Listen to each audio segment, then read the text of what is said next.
喋りがあまりうまくないもので、先ほどの挨拶のこれっぽっちの時間だけでも足がガクガクくる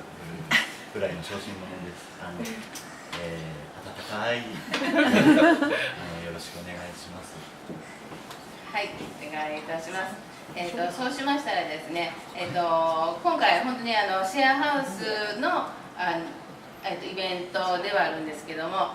どっちかというと松尾さんが裏方に回っていただいて私たちを華々しく出していただいているので本当に申し訳ないんですが、このトークをですね、一応シェアハウスを盛り上げようというトークで、本当にこれからどんどんですね、こういう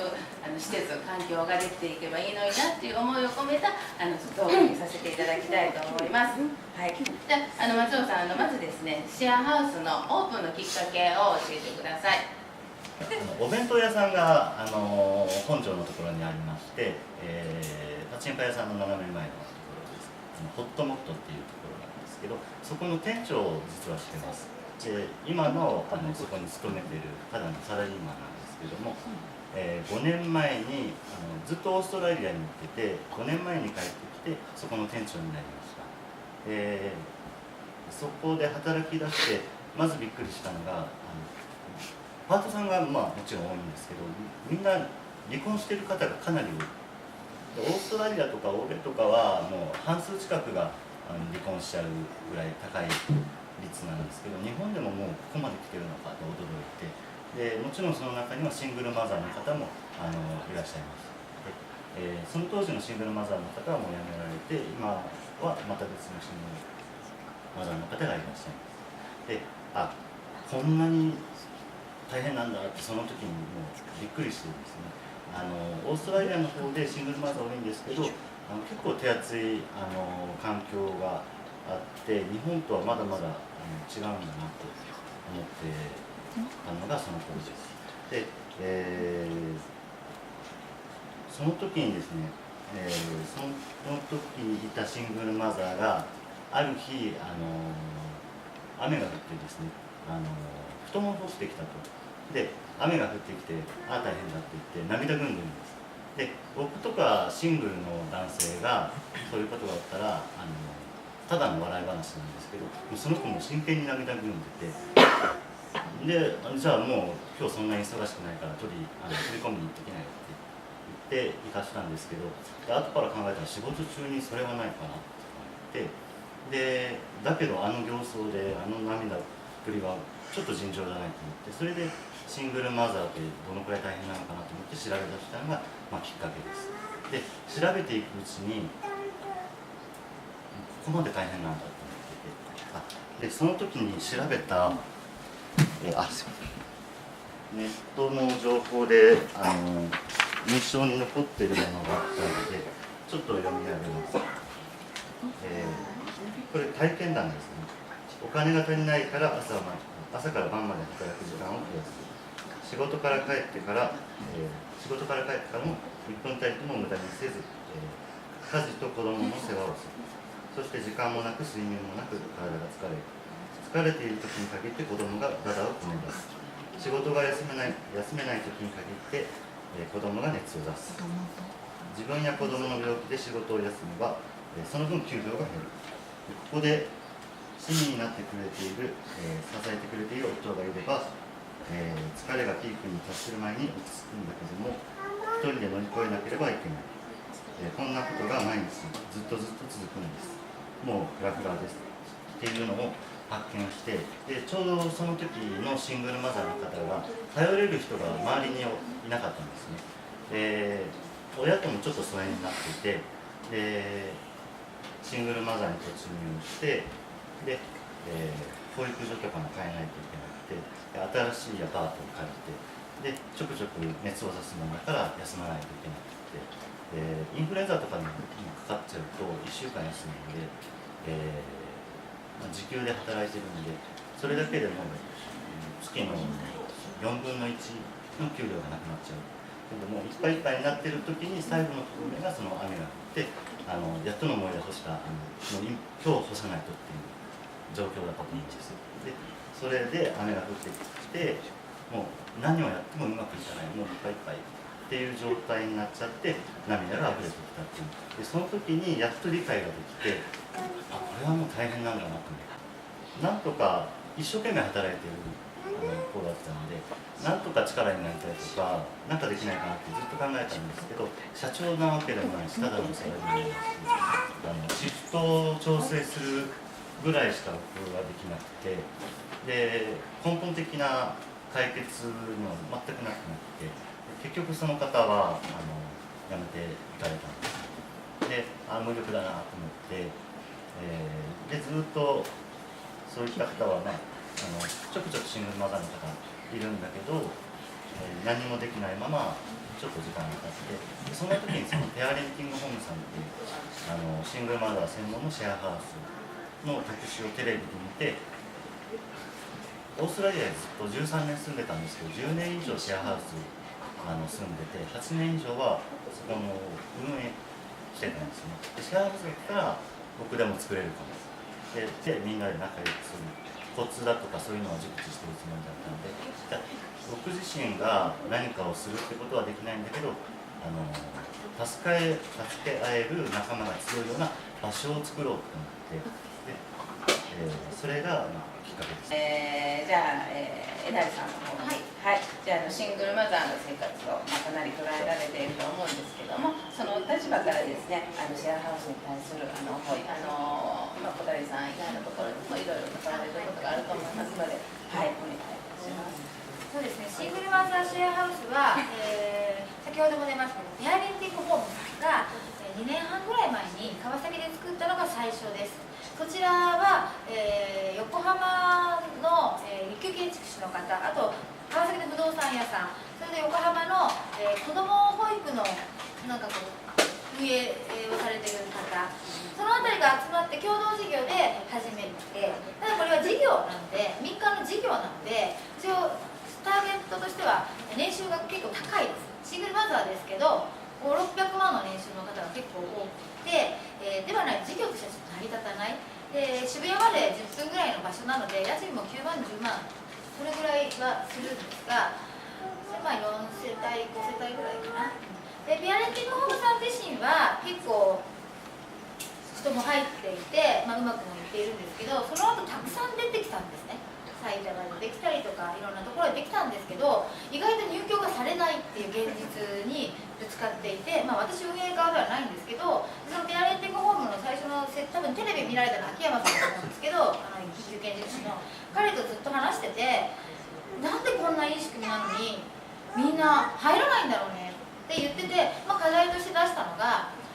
なんだかんだ言ってても、例えば 2DK ぐらいの小さなアパートに暮らしてたら1部屋には来れないんですよ。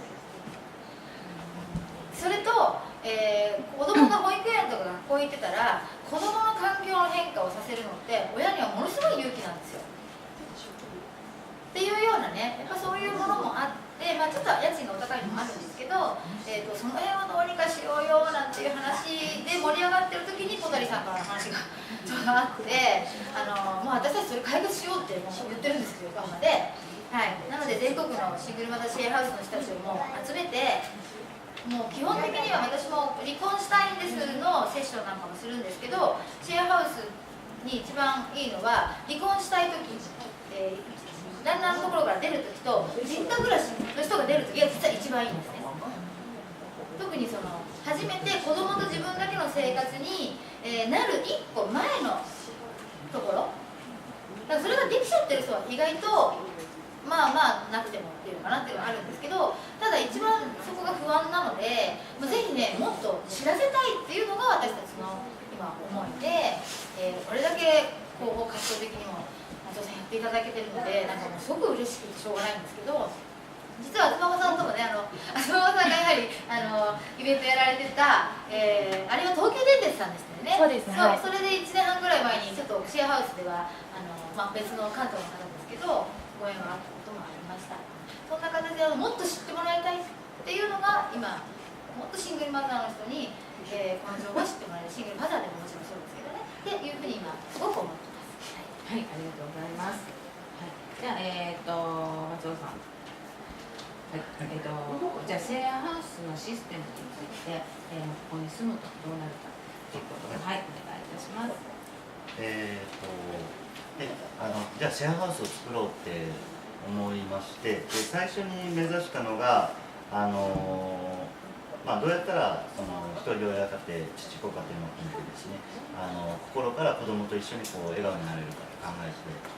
ました。で最初にやろうと思ったのがもうとにかく快適で、しかも安く、これを目指してたんです。でその後でただ安いだけじゃダメだなっていうふうに気づいて、そこからソフト面で強化していこうっていうので、もう質的に自立を達成することができるようなシェアハウスを作ろうと思いました。で、最初にですね、まずどうやって安くしようって思って安くできました。でその内容が例えばコタイと、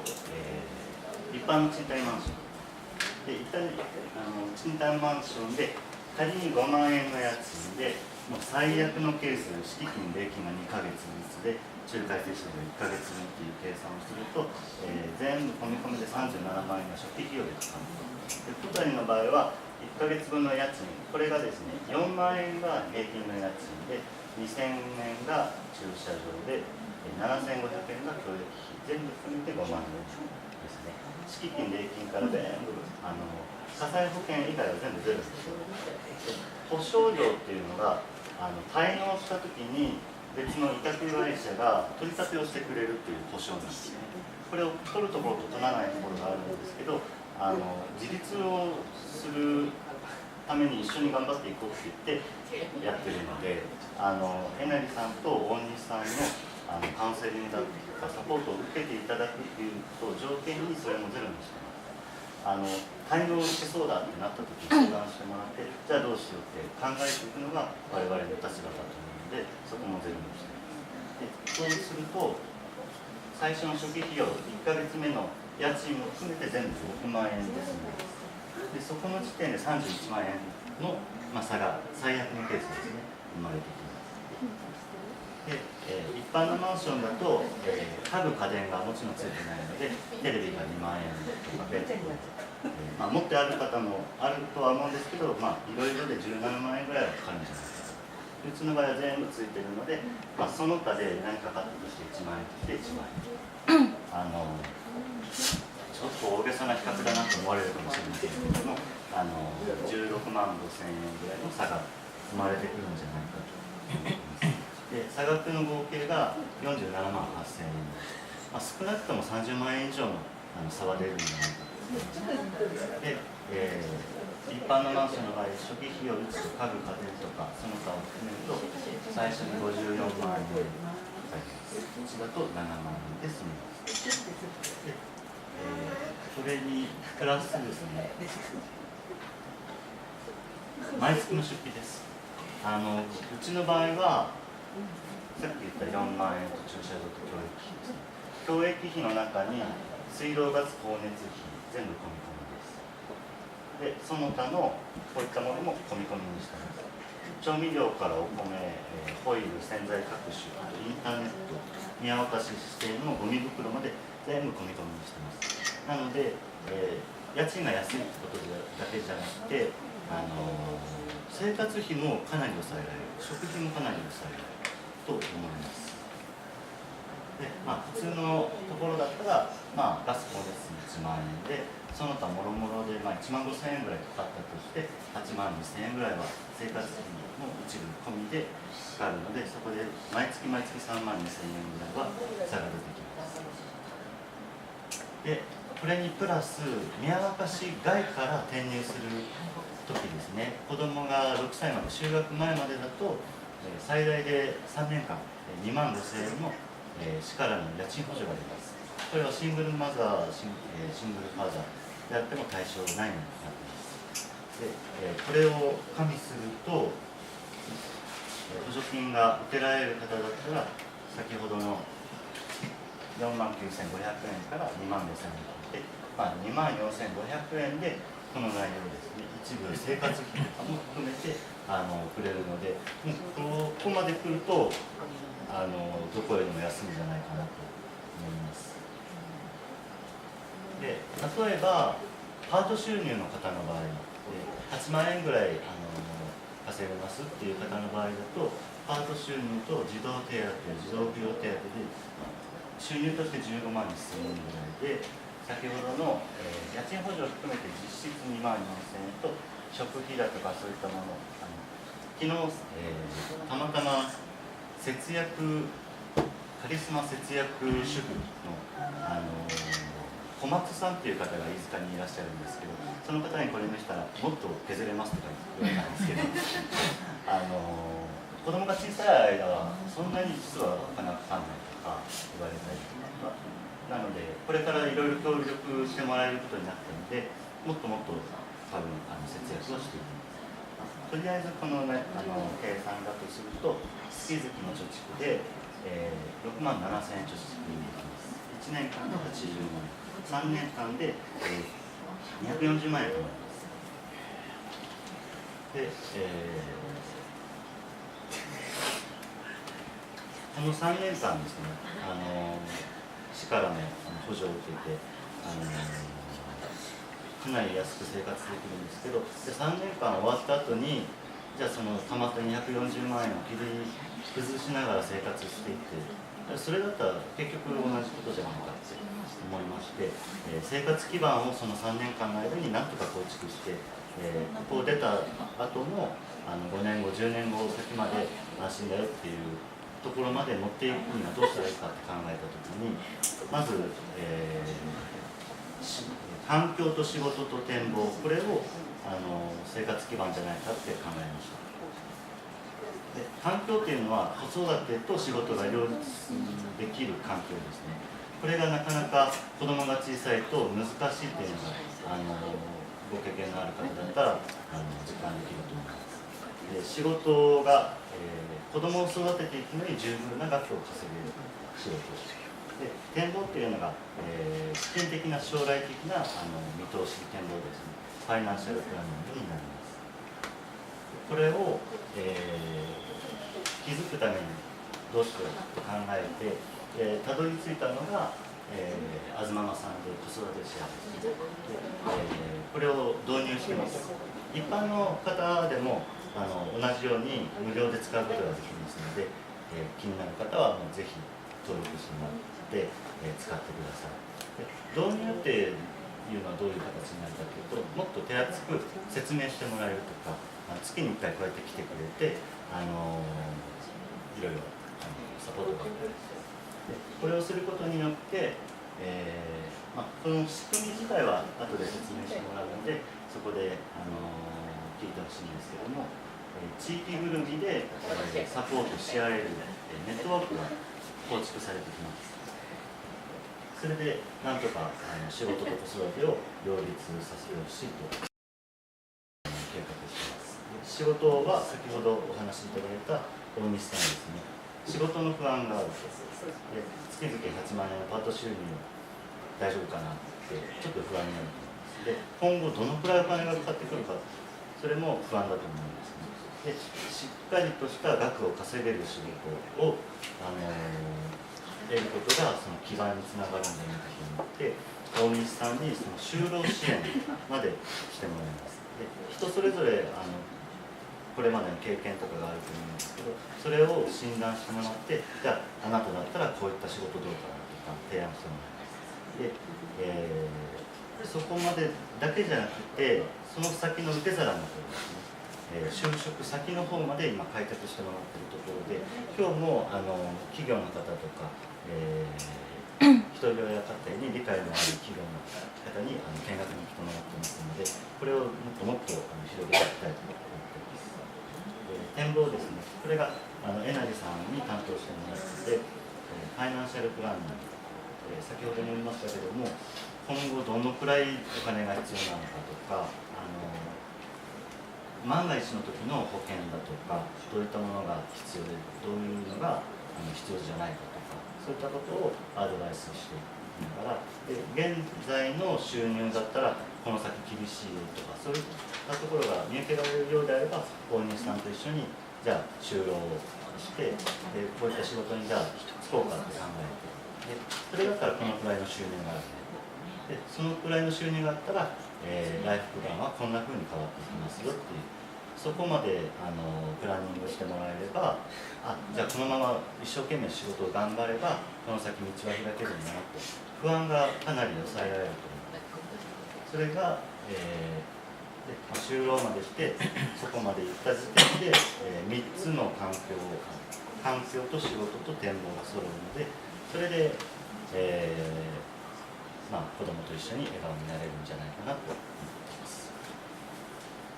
はい、ありがとうございます。はい、で、遠藤さん、今、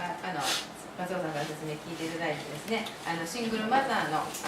会員の方がたくさんいられると思うんですけども、その方々の立場から見たときに、こういったシステムの有効活用があるのかどうか、教えてください。はい、さっきもハッピーマネープロジェクトという、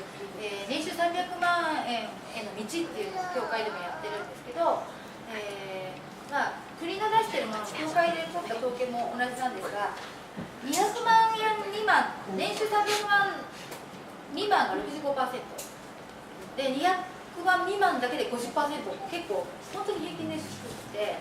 実家にいたりとかいろんな状況はあるんですけど、ただそれだけでは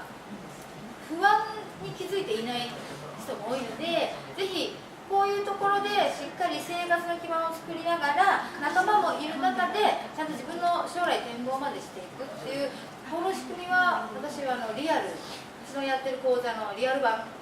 て思っているので、素晴らしいなと、ここに入れると幸せだなと思ってますね。はい、ありがとうございます。じゃあ松尾さん、最後の質問になりますが、シェアハウスポタリのこれからの展望について話せてここ、始めてそんなに経ってないんですけども、ここが成功したらここだけで終わるんじゃなくて、第2、第3のポタリを作って、これが増えれば増えるほど共助のネットワークが増えてくるので、どんどん増やしていきたいと思います。ここは新築で一戸建てで思い切って買っちゃったんですけど、もうお金もないので、今日は中古でリノベーションして綺麗なところを買ってそこを貸し出すような、そういった形にしていければなと思います。はい、ありがとうございます。最後です。日本シングルマザー支援協会、またはえなりさん個人として、今後シェアハウスポタリにごめんなさい、どのような関わり方を持つかということと、またはシェアハウスに入居されたシングルマザーの方々に今後どのようになっていただきたいか答えていただきたいと思います。はい、松尾さんとも話してて、こちらは、入学じゃないですけど入っていただき、3年計画で言えば、こういった形で、3つの柱を、経て卒業していってもらう、そんな場所になればと思っています。そこでキャリアの部分と、私はライフプランの方を、請け負うような形で関わらせていただくので、一人でも多く笑顔で自信を持って、ここに入られた日から卒業するときに自信を持って笑顔で、次のところに行けるようなのを一緒に見送れると日が今から待ち遠しいなと思っています。はい、ありがとうございます。この方々に答えていただいたシェアハウスを盛り上げようトーク、以上となります。ありがとうございます。